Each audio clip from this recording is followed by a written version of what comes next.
Well, good afternoon, and we thank you all for joining the Graduate School of Education for today's celebration of the life and service of Gregory Dimitriadis. We're joined today by many members of Greg's family, his wife Michelle, Greg's parents Jim and Marie, his sister Christina, John and Georgia, who are Greg's aunt and uncle, who also were his godparents, and Michelle's brother, Jayek Bey.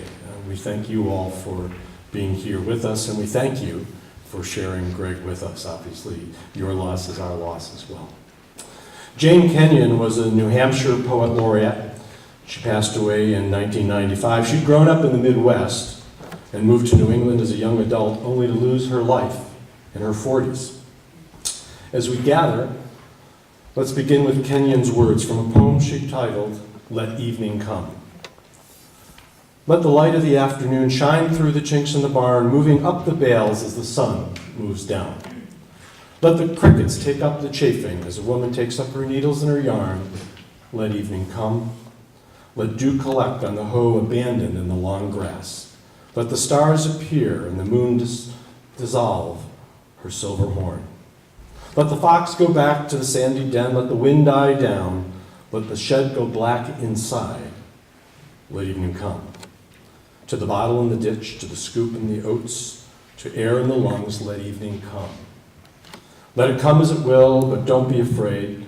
God does not leave us comfortless, so let evening come. Here at UB, evening came to us, to our campus, to family and friends, sadly and suddenly on December 29th. But today we are reminded here together that because we have memories, we are not left comfortless. So this afternoon, as we reflect on Greg and the light he shared, even as the sun has gone down, we remember, we recall, and we celebrate. We begin our reflection today led by Monsignor Patrick Keeler, Director of the UB Newman Center. I would like to begin with a quote from a reflection many of you may have read in the New York Times a couple weeks ago. It's a reflection of the noted psychiatrist and writer Dr. Oliver Sacks on learning that he had terminal cancer. I have been increasingly conscious for the last 10 years or so of deaths among my contemporaries. My generation is on the way out, and each death I have felt as an abruption, a tearing away of part of myself. There will be no one like us when we are gone, but then there is no one like anyone else ever. When people die, they cannot be replaced. They leave holes that cannot be filled, for it is the fate, the genetic and neural fate of every human being to be a unique individual, to find his own path, to live his own life, to die his own death. Let us pray. We gather to mourn and to remember, to grieve and to be grateful for our bright and tireless, humble, empathetic colleague and dear friend Greg. As we recall, remembering his gifts today and telling stories of his many sides, polutropon, as Homer says in the opening line of this great piece.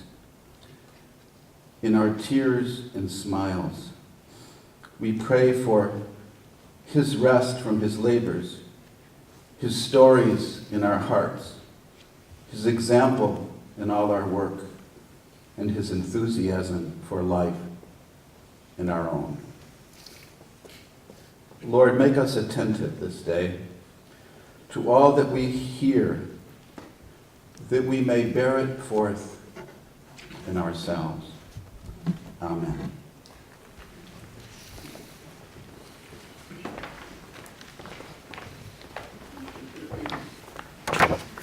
Thank you, Father Pat. To welcome us to our afternoon of remembrances and to offer condolences, we're joined now by University Provost, Dr. Charles Zukowski.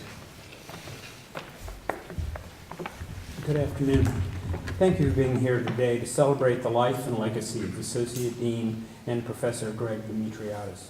Together, President Satish Tripathi and I would like to offer our sincere condolences to Greg's friends, his family, and in particular to his wife, Michelle. Our faculty are the very heart of our university. To be successful, faculty need to excel in all areas of the academic enterprise. They must be outstanding scholars and researchers, transformative educators, and engaged members of our university and our community. Greg Dimitriadis was an exceptional faculty member who excelled in each of these areas. Through all aspects of his life's work, he touched many individual lives, improving them for the better. He was an outstanding scholar whose interdisciplinary work in qualitative inquiry and theory offered new directions in his field. His work in urban youth and education, exploring the value of non-traditional curricula, programs, and institution, had wide impact beyond his field and for our broader communities. Greg served on many doctoral committees and mentored countless students in the Graduate School of Education, as well as the College of Arts and Sciences, and from universities around the world. Students who worked with Greg were fortunate and benefited from his tremendous knowledge, generosity, interest, and support. Greg was a consummate professional with great integrity, modesty, and a truly kind human being. He was an enthusiastic leader who was generous with his time and his talent. Because of the professionalism and seriousness he brought to his work and his willingness to engage, President Tripathi and I called upon him for university service, and he was a great pleasure to work with. Greg was genuinely interested in his colleagues' work and in his students' research, and always made time for them. He was a thoughtful and wise communicator and a great listener. Greg Dimitriadis exemplified the best of UB. He was a cherished member of our faculty and of our university community. We are stronger because of all that he has contributed to UB, and he will be deeply missed.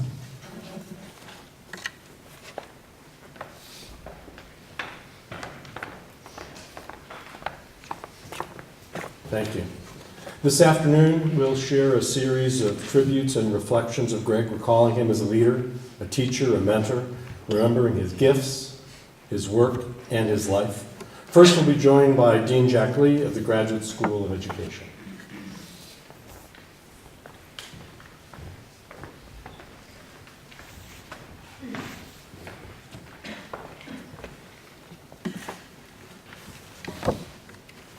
Good afternoon.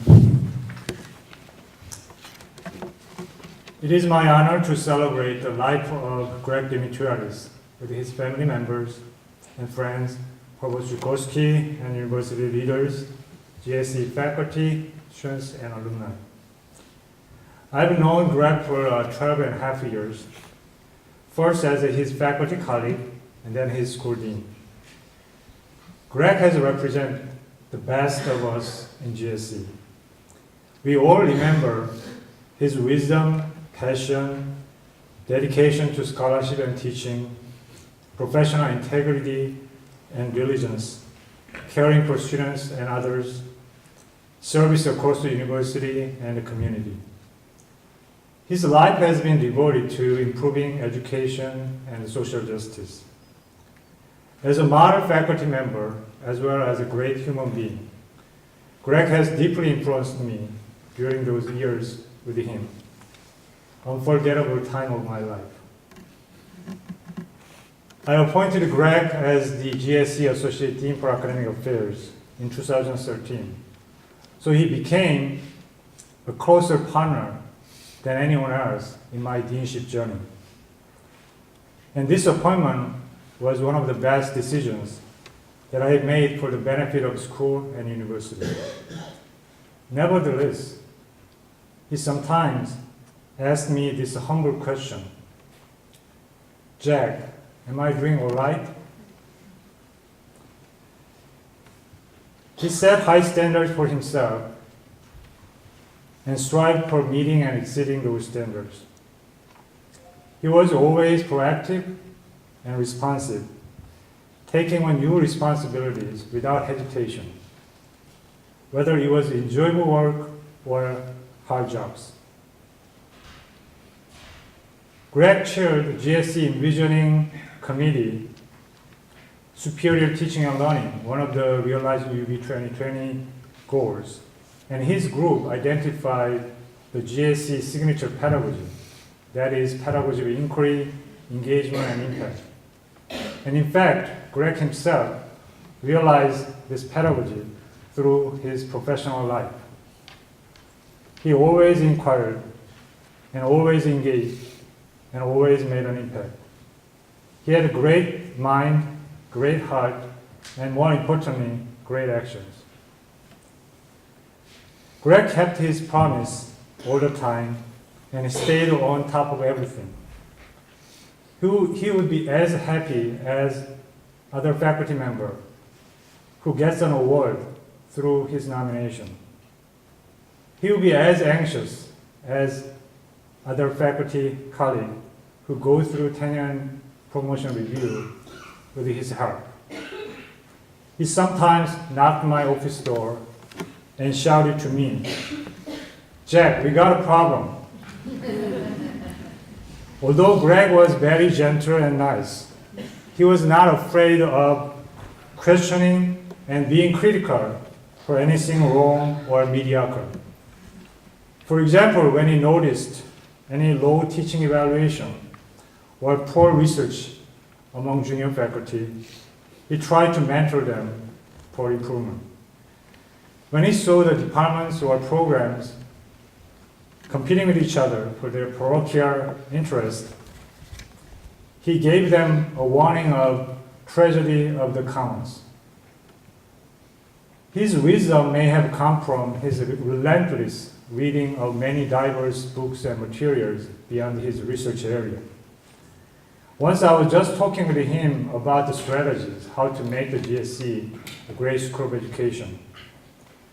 And I briefly made a reference to a business management book, Good to Great. And later, Greg actually got and read that book to better understand and deliver the idea. I remember Greg not only as an eloquent speaker and writer, but also as a great listener, avid reader, and lifelong learner, educating himself to better educate and inspire many others. Even with any challenges in his work and life, he faced the world with joy, unparalleled hope and joy. His passion for learning inspired hundreds of students throughout his years as GSC faculty member. He always put his students first, and he found happiness in helping and taking care of those around him.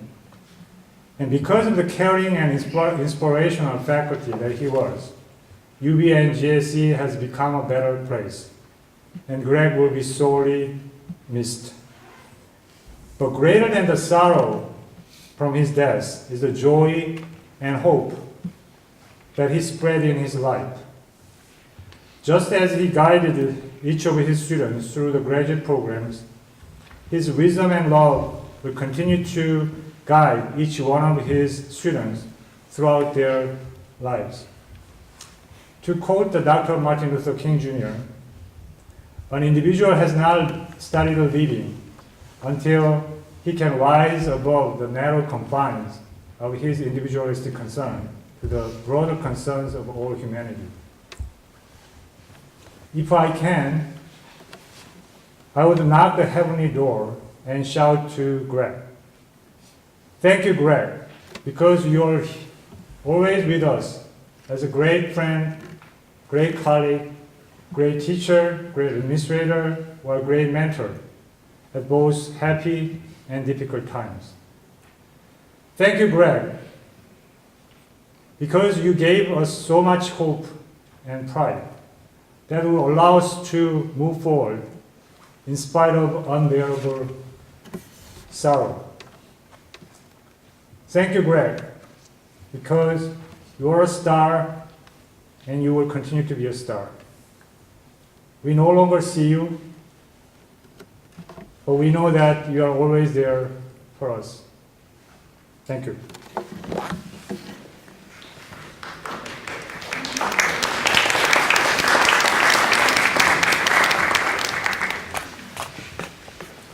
Thank you. Next, SUNY Distinguished Professor Lois Weiss from Educational Leadership and Policy will share with us.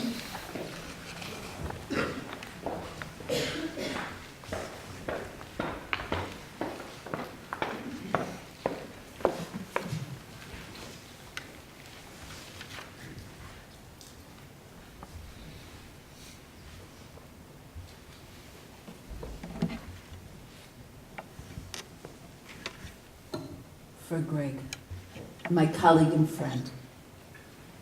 As our colleague Jean Anyon noted, every piece of Greg Dimitriadis' work is refreshingly new and unencumbered by the last one. I and educators I know around the country look forward to his next publication because it will offer something new and valuable. Greg's corpus of research and scholarly output has been stunning.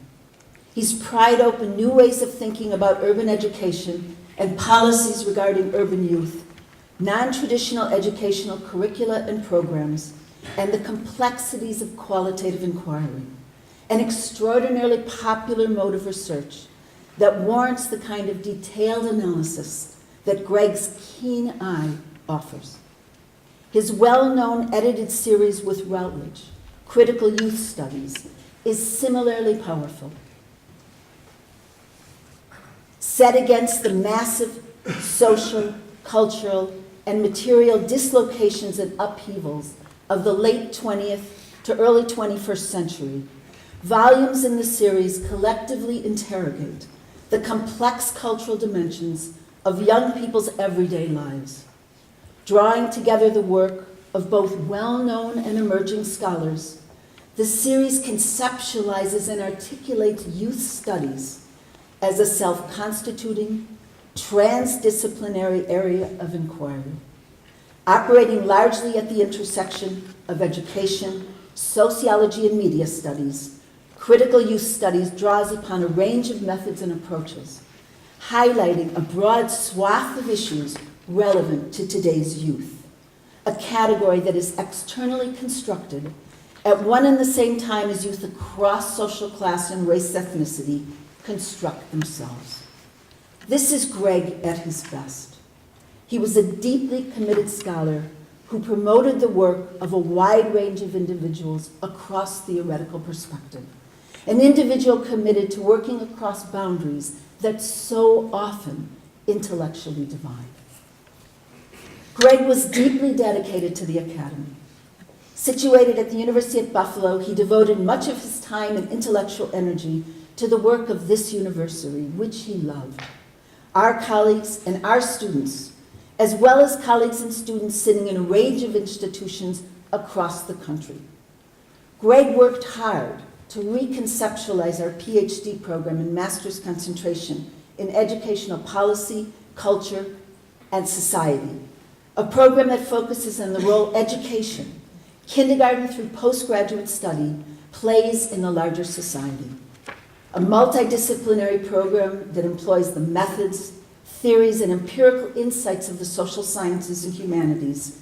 Faculty and our students study the linkages between and among educational institutions and broader social, cultural, political, and economic formations in massively shifting context, where inequalities of educational achievement, attainment, occupational status, income, and wealth are intensifying both within and between nations. Greg worked tirelessly to transform this program, bringing it squarely in line with contemporary empirical realities. Although Greg focused much of his own attention on diverse racial ethnic groups in the United States, he simultaneously pressed us to acknowledge the increasingly globalized and knowledge-based economy that demands that we take seriously the transnational migration of commerce, capital, and peoples, and the implications of such for the production of education and social structure. We owe a great intellectual, personal, and practical debt to Greg for spearheading this conception.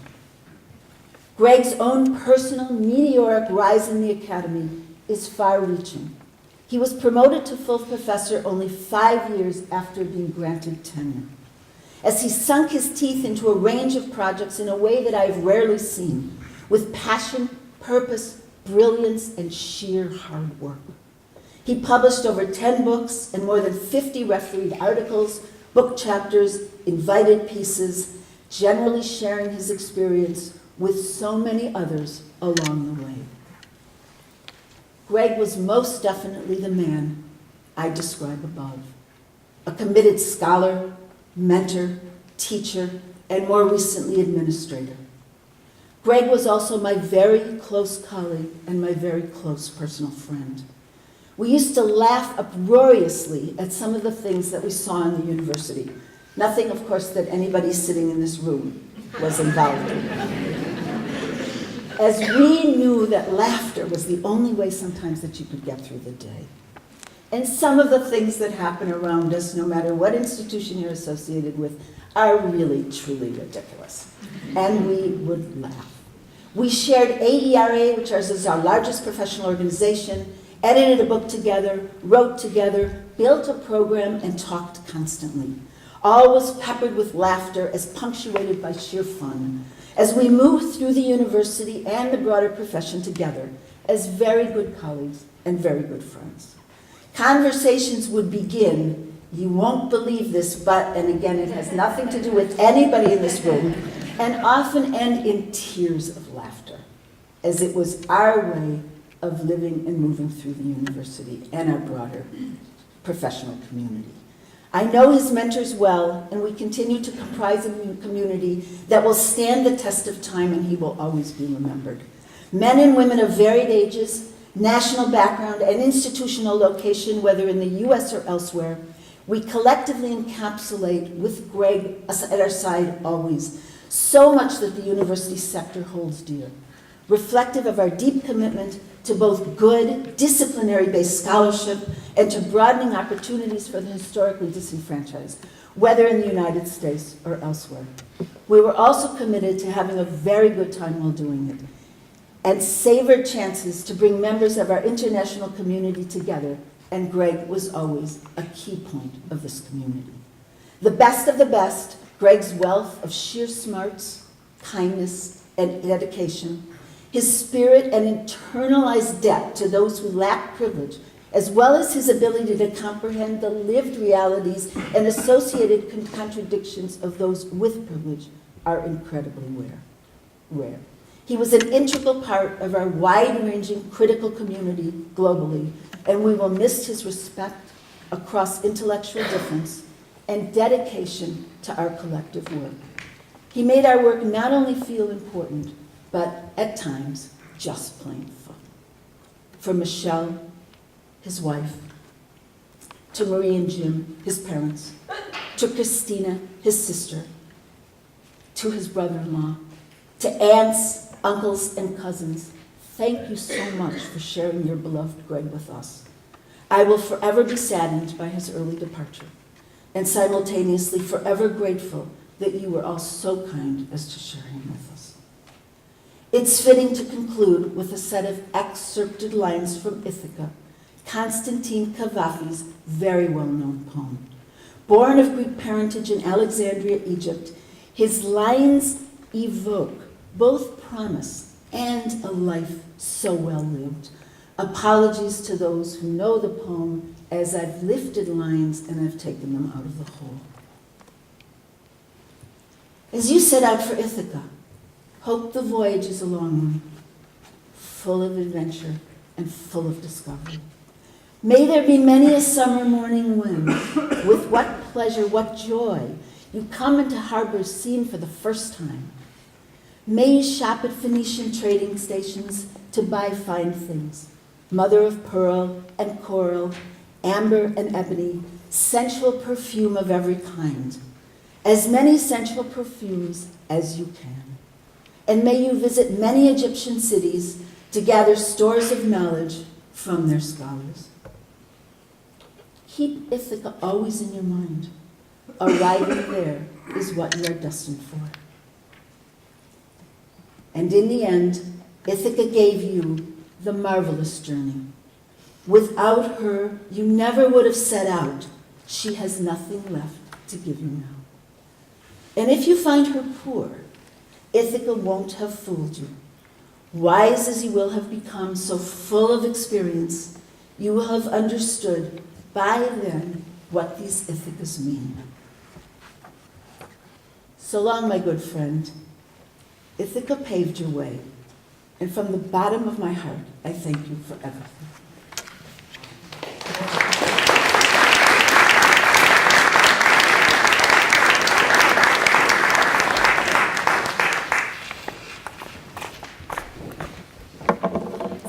Thank you for those words. Now a reflection from Dr. Kevin Ahuna from the Student Affairs Administration Program.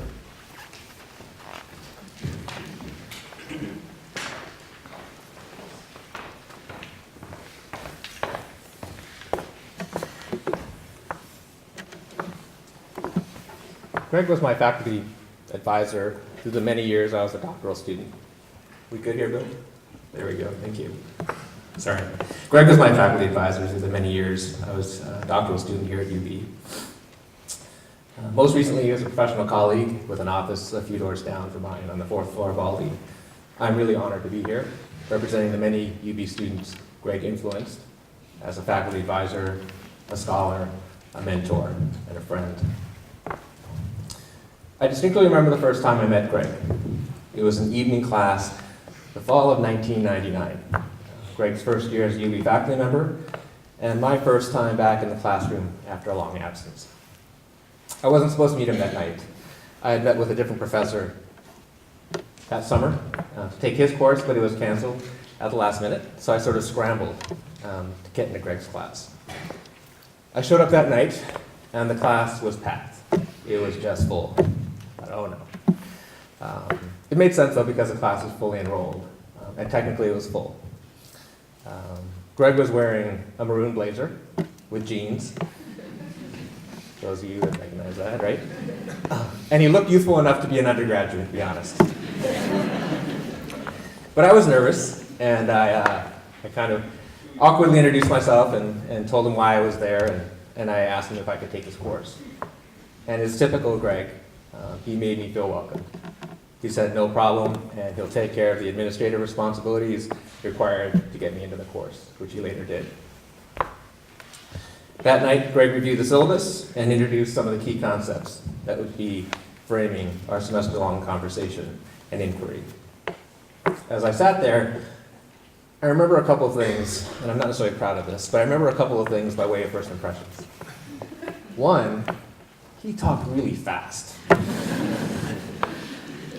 And the second was that his blazer sleeves were just a little bit too long for his arms. But when that first class ended, and Greg managed to squeeze about an hour and a half of material into 35 minutes, 3 other things were clear to me. This guy is really smart. I'm going to learn a ton from him. And he's one of the most unpretentious professors I've ever met. 15 years later, I would say that his fashion sense evolved a little. His classroom speech slowed a bit. But the other 3 impressions I had of him that first night remain remarkably accurate, except that I would substitute really smart for brilliant. Greg had many qualities that I admired, but his generous nature is perhaps what I appreciated most about him. From that first night when I met him, through the conclusion of my dissertation and beyond, without fail and without reservation, Greg made space for me in his fully enrolled professional life. He made me a more critical reader and thinker, a more effective writer, and a more compassionate instructor, without ever giving me the impression that he felt his time could be better spent. I will always be indebted to him for that. I'm not alone in my gratitude. While at UB, in addition to the courses he taught, Greg served in a very important role, a faculty advisor, dissertation major advisor, or dissertation committee member for well over 100 students. And probably due to the qualitative research training I received from both Greg and Professor Lois Weiss, I thought it was important for you to hear some of the voices of those students as I stand here representing them. Karen St. George shared her insight about Greg's strengths as an instructor. Quote, Greg had an impact on me from the very first class I took with him. One week, instead of meeting in the typical traditional classroom, he invited us all to his home. I remember thinking that he really wanted to get us to know us as students, and I was right. Greg challenged us to think beyond what we read and experienced. He carefully considered each comment we made in class and wrestled with the tough, complex issues right along with us. I always felt like a part of a team along with other students, like we were all in it together. And he made sure we all felt valued.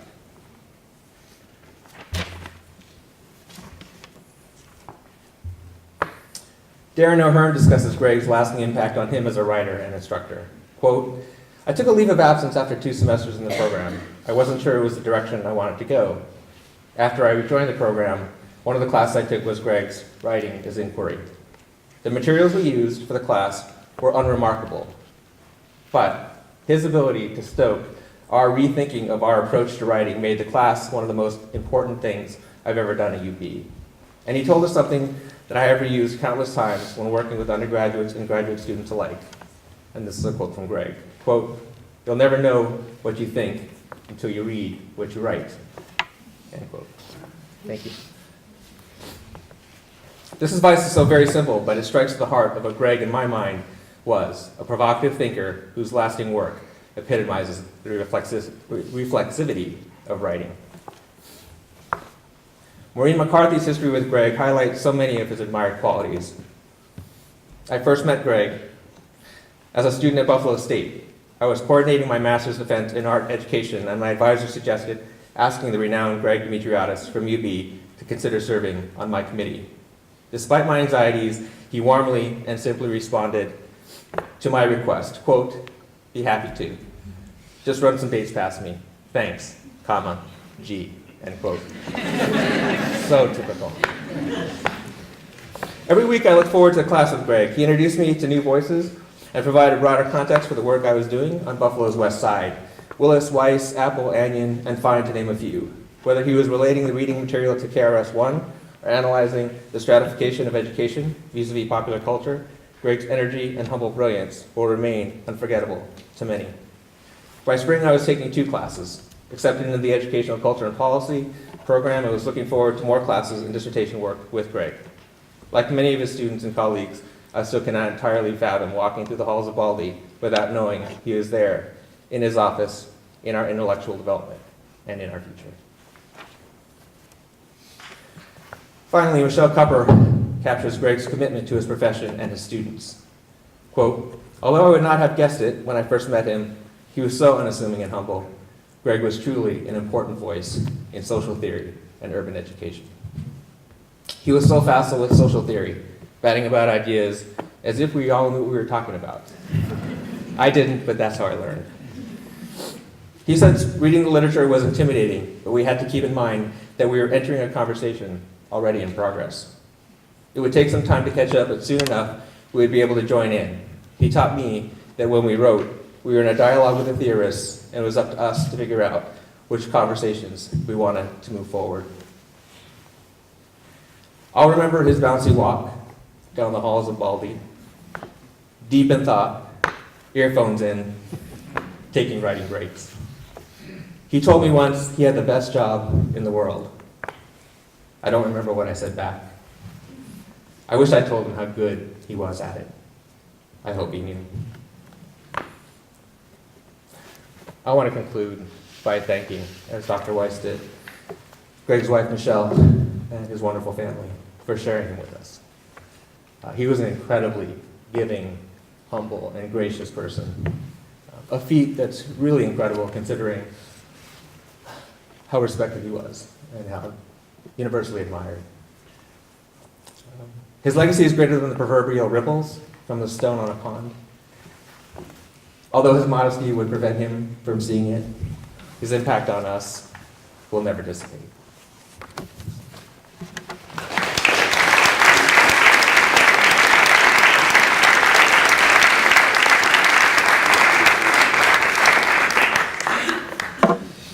Kevin, thank you. Our final reflection today will be shared by Professor Ramona Santamaria from SUNY Buffalo State.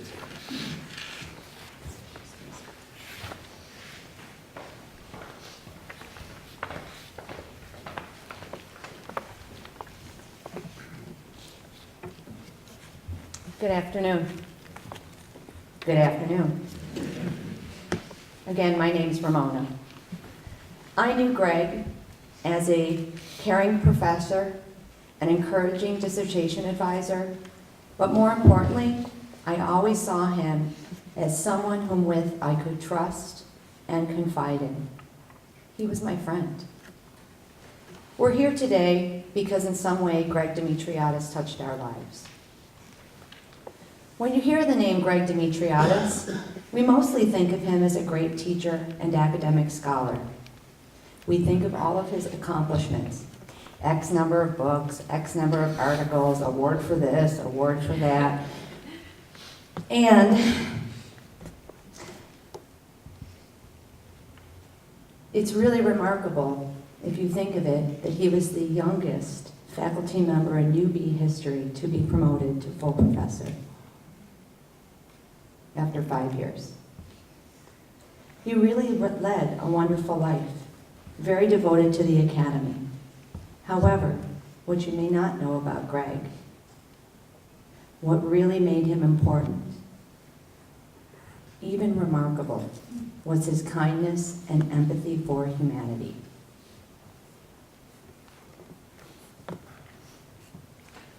Greg lived in a firehouse on Amherst Street in Buffalo's working-class neighborhood of Black Rock. This is the same firehouse that English professor Robert Creeley restored. Coincidentally, about 15 houses away, on adjacent East Street, lived 2 young graduate students, my husband Chris and I. This proximity shifted my relationship with him because when I would see him at school, it was now more informal. We had something to talk about other than academics, to talk about the neighborhood. One morning, Greg came out of the firehouse and was going to his car. He heard some sounds and went over to a box and found 2 beautiful kittens. Needing to get to campus, he brought them inside and asked the other 2 tenants, Stephanie and Peter, to keep an eye on them. The cats had been taken from their mother too soon, and feeding was done with an eyedropper. My God, Greg was immediately in love with these kittens.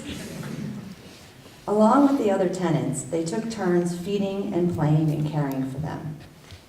And then, Greg decides to keep them. Well, sort of. Like a new parent, he was very nervous to leave them alone. He decided to co-parent with the other tenants in the building. Who would care for them while he was at UB? The Creeley house now had a family, and they had 2 kittens named Starshine and Squeaker. The kittens turned into cats and the occupancy changed. Greg needed a cat sitter when he went away, and I was the next closest person in proximity to watch the babies. And oh yes, he did call them the babies, because they were his babies. When I was on campus and popped into his office, he would constantly tell me how crazy the cats were. Squeaker kept knocking down the plants and scratching the furniture. Starshine kept hissing at him and hiding. But at night, when he would sit in the orange chair and read, Starshine would sit at the top of his chair by his head and purr. Even though he was particular about things, you could tell he really didn't care that they were crazy. Why?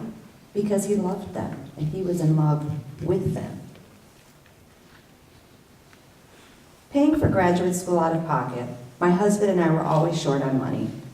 Greg knew this, and when he would go away, he would pay me $20 a day to watch the cats. $20! And on the counter, he'd always leave a card. Yes, a card. And inside it, it would say something sweet like, to Auntie Ramona, thanks for taking care of us. Love, Starshine and Squeaker.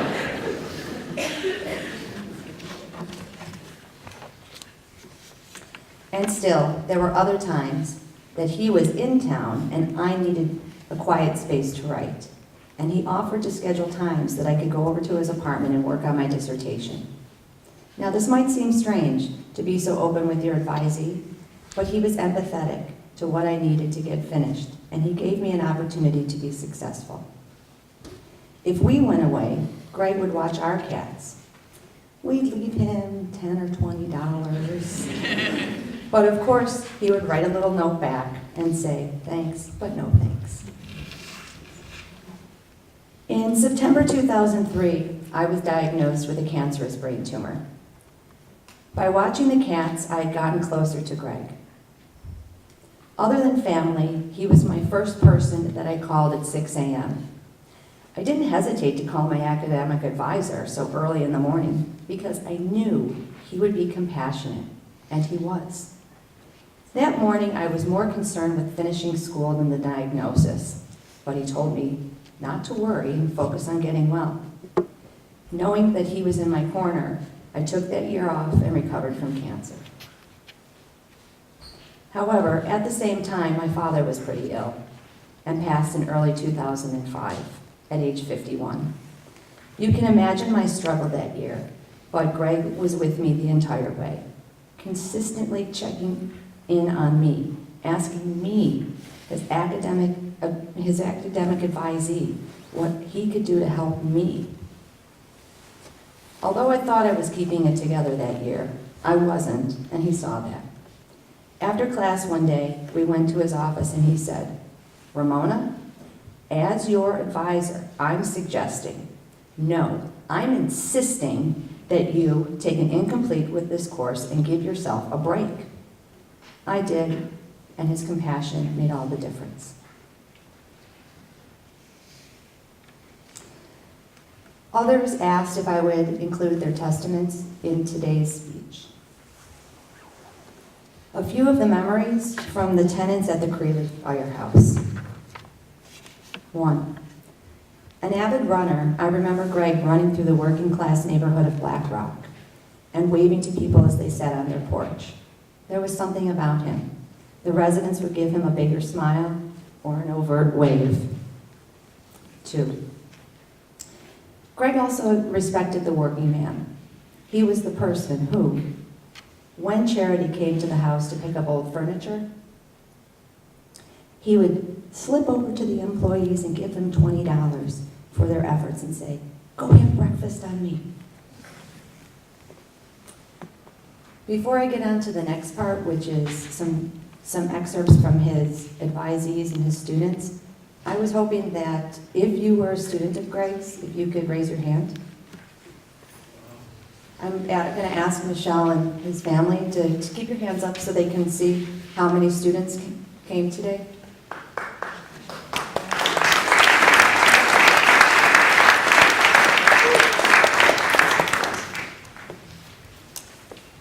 I'll begin. I'll start with his former but current student, Li-Fu Leo Li. He says, as an international student living in the U.S., life is hard.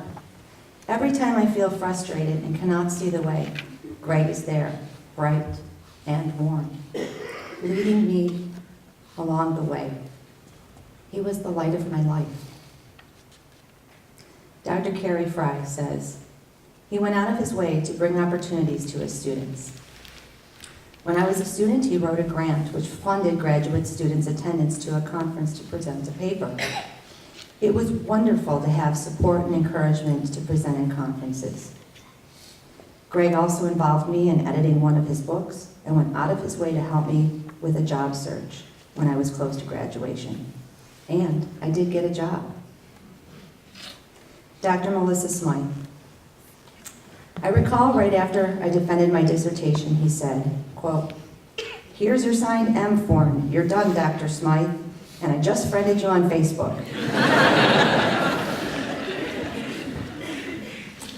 International student Rima Arana says it best. He was always so comforting when I needed someone. Dr. Danny Johnson says, Dr. Dimitriadis was one of the kindest, most empathetic, and intuitive people I'd ever met. His empathetic nature was one of the reasons why he was one of the first people that I came out to and shared my lesbian identity with.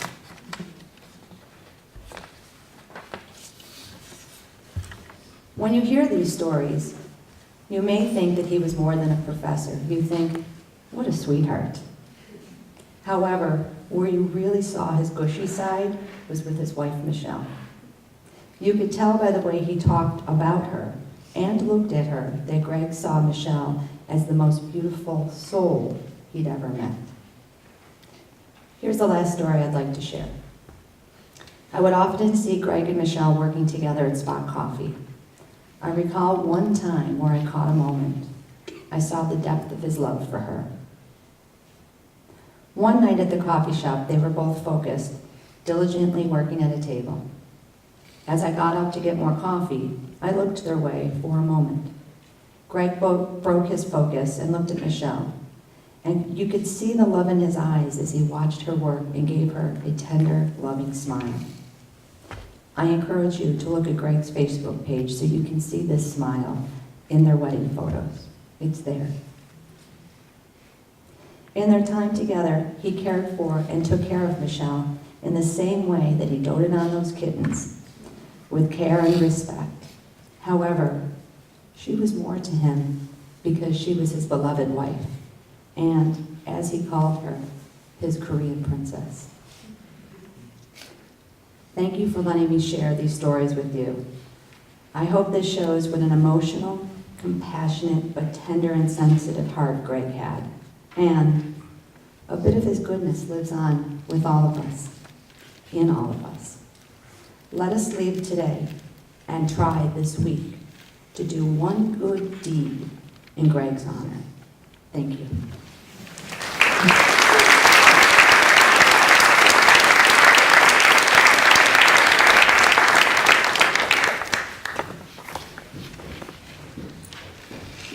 Thank you for sharing with us. At this time, we'll pause and reflect individually as Dr. Elizabeth Vitopio, Clinical Assistant Professor of Music Education, shares with us on piano an old traditional hymn, I Will Arise. As you listen, recall that there were original lyrics to this tune that came from Matthew 11:28-3, looking at the day we will all be embraced in the arms of our Maker.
When confronted with a tragic loss like the one that brought us here today, we find ourselves constantly considering a simple but sometimes staggering complex question. Why? Why did we lose someone so young? Why did we lose someone so special? Why this person? Why now? David Baldacci is best known as a writer for his popular series of nonfiction, legal, and political novels. But a few years ago, he turned his attention to another time, another place, and another people. Instead of present-day Washington, D.C. Beltway intrigue, he took readers back to the 1940s and into the mountains of Virginia. In his period novel, Wish You Well, the author looked at families, their struggles, love, and the tragic loss of a young man along the Blue Ridge Mountains. This is from his story. Why do things like this happen? The country lawyer sighed deeply. I suppose it's God's way of telling us to love people while they're here, because tomorrow they may be gone. I guess that's a pretty sorry answer, but I'm afraid it's the only one I've got. Love people while they're here, an important lesson given to all of us by remembering Greg today. This afternoon, as we remember his life, as we remember the many ways in which he touched us, let's recommit ourselves to sharing our love with people while they're here, because we don't know about tomorrow. As we begin to close our afternoon together, we thank those who offered reflections and who offered today's music, and we close in reflection again, led by Father Pat.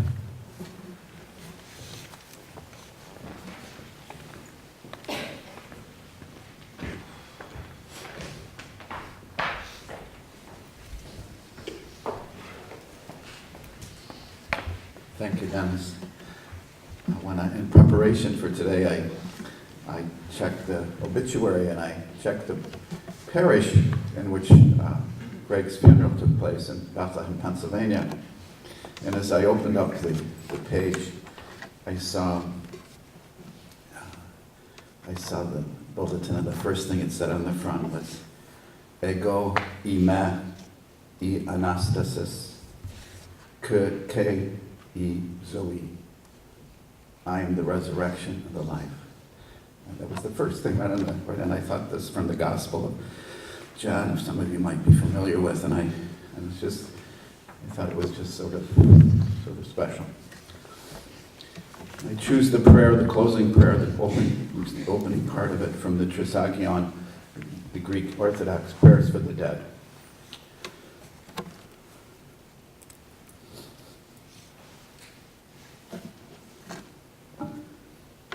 With the spirits of the righteous made perfect, give rest to the soul of your servant, O Savior, and keep it safe in that life of blessedness that has lived with you, O friend of man.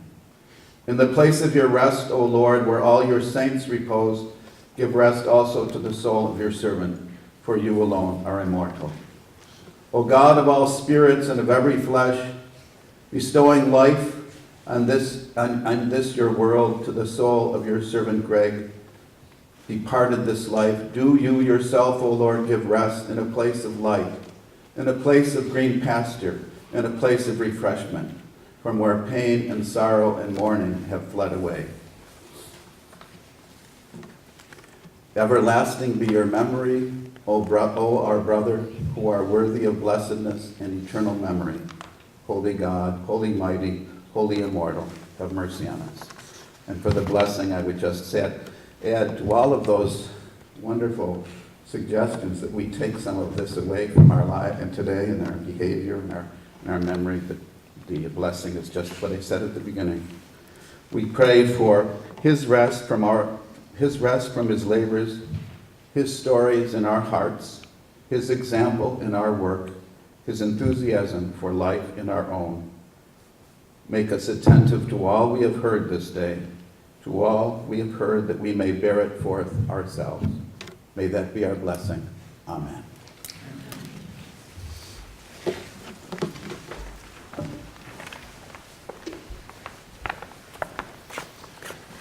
Our celebration of life and service is concluded, but certainly not our memories or our reflection. If you've not yet had a chance, please sign the remembrance book in the lobby and share a thought or two in it as we exit.